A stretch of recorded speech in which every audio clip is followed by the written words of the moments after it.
രേണുസുതിയോട് അഭിലാഷ് അട്ടയത്തിന് ഒരു സിമ്പതി, അതായത് ഒരു അടുപ്പം, ഒരു സഹതാപം എന്താണല്ലേ?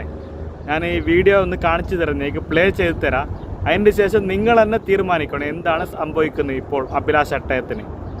എന്തിനാ ഈ കമന്റിലൂടെയൊക്കെ വന്നിങ്ങനെ തെറി പറഞ്ഞെന്തിനാ? ആരെങ്കിലും എങ്ങനെയാണ് ജീവിച്ചു പോട്ടെ, ആവശ്യമില്ലാണ്ട്. ആ കൊച്ചു എന്നെ ചെയ്തിട്ട് ആ കൊച്ചിനെ വന്നിട്ട് ഒരുപാട് കമന്റും കാര്യങ്ങളും പറഞ്ഞു. നമ്മുടെയൊക്കെ ഒരു കൂടപ്പുറപ്പിനെ പോലെ രേണുസുതിനെ കാണുന്നത്. അതിനൊന്ന് സപ്പോർട്ട് ചെയ്ത് കഴിഞ്ഞാൽ അതിന്റെ താഴെ വന്നിട്ട് കുറെ തെറിയും കാര്യം. ഇവർക്ക് നമ്മയും അമ്മമാരൊന്നുമില്ലേ വന്നിങ്ങനെ തെറി പറയാൻ ഇല്ലേ?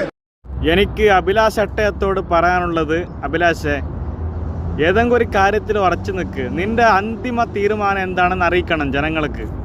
അതാണ് വേണ്ടത്. നിന്റെ ഉള്ളിൽ അങ്ങനെയുള്ളൊരു ആഗ്രഹമുണ്ടോ? ഒരു സിമ്പതിയൊക്കെ കാണുന്നു. അതുകൊണ്ടാണ് ഞാൻ ചോദിച്ചത്, നിന്റെ മനസ്സിൽ എന്താണ് നീ രേണുസുതിയെക്കുറിച്ച് കരുതിയിട്ടുള്ളത്? എന്തൊരു കരച്ചിലാടേ അഭിലാഷേ. വൺ സൈഡാന്ന് എനിക്കറിയില്ല. ഇത് അവരോടും ചോദിക്കണം. രണ്ടുപേരും ഒരുമിച്ച് തീരുമാനിക്കണം എന്നാണ് എനിക്ക് പറയാനുള്ളത്. ഓക്കെ, അങ്ങനെയുള്ള ഒരു സിമ്പതിയാണ് എനിക്ക് അഭിലാഷ് അട്ടയത്തിൻ്റെ മേളിൽ കാണുന്നുള്ള. വേറെന്തും വിചാരിക്കരുത്. ഓക്കെ.